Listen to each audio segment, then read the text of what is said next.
వరుణుడు సడన్ గా రూటు మార్చాడు.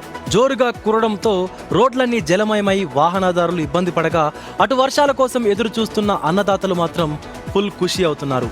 పుట్టపర్తిలో ఒకవైపు ట్రాఫిక్ జామ్లతో తిప్పలు, మరోవైపు రైతన్న ముఖంలో అందాల హరివిల్లు. ఈ సడన్ వర్షాలు అసలు కదేంటో మీరు చూడండి.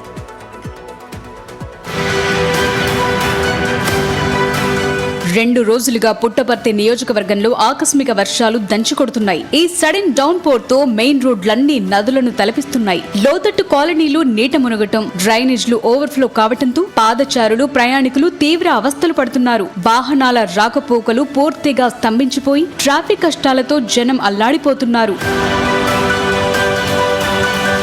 కానీ రోడ్లపై కష్టాలు ఎలా ఉన్నా అగ్రికల్చర్ సెక్టార్లో మాత్రం వాతావరణం కంప్లీట్ అపోజిట్. గత కొద్ది నెలలుగా వర్షాలు లేక భగభగ మండుతున్న ఎండలకు ఎండిపోతున్న పంటలను చూసి రైతన్నలు గుండెలు బాదుకున్నారు. ఇప్పుడు కురుస్తున్న ఈ వానలు డ్రై మైండ్స్ కి ఫ్రెష్ ఎనర్జీలా ఎండిపోతున్న పైర్లకు ప్రాణం పోస్తున్నాయి. మా పొలాలు గట్టికాయంటూ అన్నదాతలు సంబురాలు చేసుకుంటున్నారు. వెదర్ డిపార్ట్మెంట్ లేటెస్ట్ రిపోర్టు ప్రకారం మరో 2 days ఇది జోరు కొనసాగే ఛాన్స్ ఉంది. ఈ అడిషనల్ రెయిన్ మిగిలిన క్రాప్స్ కి కూడా టానిక్ లా పనిచేస్తుందని అంటున్నారు. మొత్తానికి ఓవైపు ట్రాఫిక్ ఇబ్బందులు పెట్టిన అన్నదాతల ముఖాల్లో మాత్రం ఈ వానలు సరికొత్త ఆశల పల్లెకి మోస్తున్నాయి.